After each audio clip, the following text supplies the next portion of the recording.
करत आहे। या सिस्टीमचे नाव प्रोजेक्ट कुशा आहे। पश्चिम आशियात युद्ध सुरू असताना भारतासाठी प्रोजेक्ट कुशाबाबत एक चांगली बातमी समोर आली आहे। नुकतीच या सिस्टीमची पहिल्या टप्प्याची चाचणी पार पडली आहे।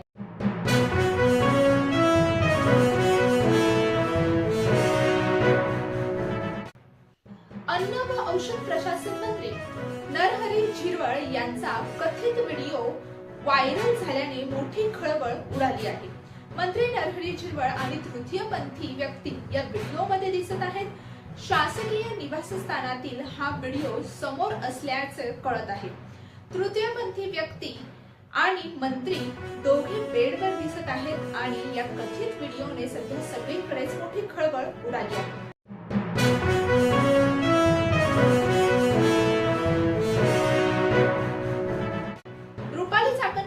महिला प्रदेशाध्यक्ष पदाचा राजीनामा घेण्याबाबत राष्ट्रवादी काँग्रेस पक्षात एकमत झालं आहे। मंगळवारी देवगिरीवर झालेल्या बैठकीत राजीनाम्यावर चर्चा झाली। चाकणकरांचा राजीनामा घ्यावा अशी मागणी आमदारांनी त्या बैठकीत केली। आता चाकणकर यांचा राजीनामा घेण्याचा निर्णय सुनेत्रा पवार यांच्या कोर्टात आहे।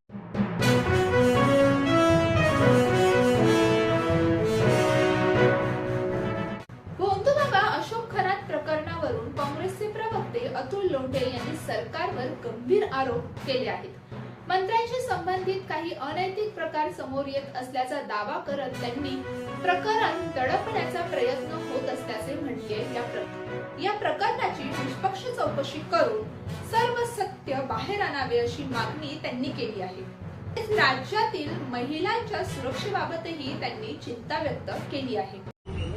खरातांचं प्रकरण जे आहे ते सुरूच आहे आणि आता एक नवीन प्रकरण आलेलं आहे। या मंत्रिमंडळातल्या मंत्र्यांनी आणि यांच्याशी संबंधित लोकांनी अनैतिकतेचा आणि अश्लीलतेचा इतका कळस घातलेला आहे की आता मंत्र्यांच्या बंगल्यामध्ये तृतीयपंथीयांसोबत सुद्धा अश्लील चाळे गेलेले आहेत। आता हे ओशनो जलचे सगळे कस्टमर आहेत का असा पण आता शंका यायला लागलेली आहे। कारण मोठ्या लोकांच्याच गाड्या ते जल घ्यायला जात होते आणि विशेषतः ते जल मागून घेतलं जात होतं। आता ह्या गोष्टीला काय म्हणायचं? माफी तर मागणंच सोडा, कव्हर अप करण्याचा प्रयत्न सुरू होतो। तिकडे मनोहर कुलकर्णी म्हणतात की खरातला मारून टाका। म्हणजे खरातला मारून टाकून कोणाकोणाच्या पापावर पांघरून घालायचं आहे, माहिती पूर्ण काढायची नाही, त्याच्याकडनं कोण कोण अजून इन्व्हॉल्ड होतं, 100पेक्षा जास्त व्हिडिओ आलेले आहे। हे सगळं कव्हर अप करणे, झाकणे, लोकांना वाचवणे आणि अनैतिकतेचा कळस महाराष्ट्राच्या शिवशाहू फुले आंबेडकरांच्या याच्यात होऊ देणे हे किती मोठं पाप हे मंत्रालय हे मंत्रिमंडळ करत आहे। हे काय ओशनो जल मंत्रिमंडळ आहे की महाराष्ट्राचं मंत्रिमंडळ आहे अशी शंका जी आहे ती निर्माण व्हायला लागलेली आहे। आणि या मंत्रिमंडळातल्या लोकांपासून महाराष्ट्रातल्या महिला असुरक्षित आहे अशा पद्धतीची भावना महाराष्ट्रात निर्माण झालेली आहे। कारण कोणाला शिक्षा होत नाही, कोणाचे राजीनामे होत नाही, मग काय सगळा मोकळाच आहे।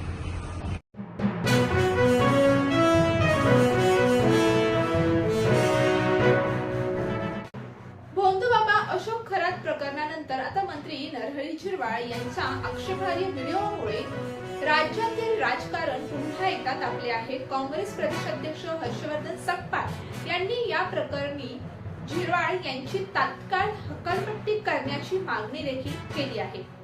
सकपाळ यांनी सरकारवर गंभीर आरोप करत नैतिक अधःपतन झाल्याचा दावा केला असून संबंधितांवर कठोर कारवाई करावी अशी मागणी केली आहे। तसेच उपमुख्यमंत्री सुनेत्रा पवार यांनीही याबाबत भूमिका स्पष्ट करावी असे देखील ते म्हणाले आहेत।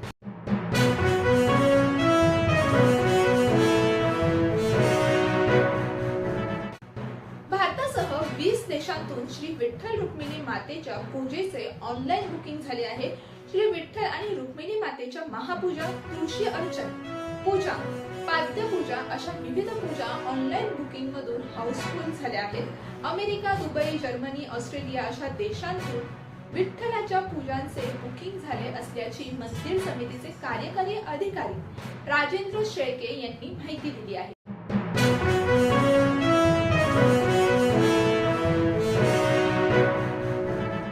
भोंदू अशोक खरातचा आणखीन एक कारनामा समोर आला आहे। वावी येथील पुरातन ऐतिहासिक वज्रेश्वर मंदिर पाडण्याचा घातला होता घाट त्यांनी आणि मंदिराची शक्ती संपल्याचा केला होता दावा।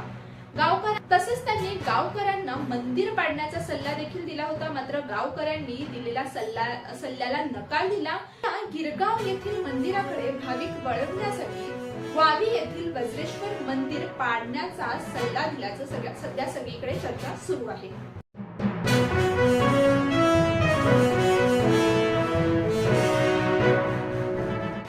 भोंदू अशोक खरातांकडून जप्त बंदुकीचा परवाना नाशिक जिल्हा प्रशासनानेच दिल्याचं उघड झालं आहे.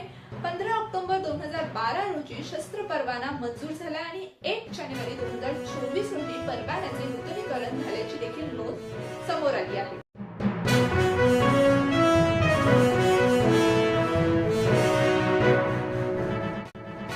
रामनवमी अर्थात राम जन्मदिन संपूर्ण देशात साजरा केला जात आहे. अवघ्या महाराष्ट्राचे कुलदैवत असलेल्या जेजुरीच्या खंडोबा गडावर देखील राम जन्मोत्सव मोठ्या उत्साहात साजरा केला जात आहे.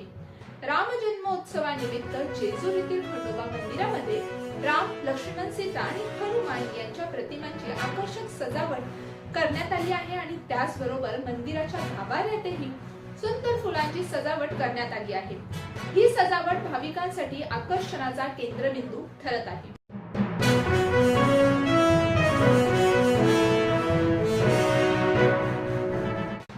दक्षिणात्य सिनेमा सृष्टीतील प्रसिद्ध अभिनेत्री लक्ष्मी मनसूर हिने तिच्या सोशल मीडिया अकाउंट वरून काही फोटो शेअर केले आहेत.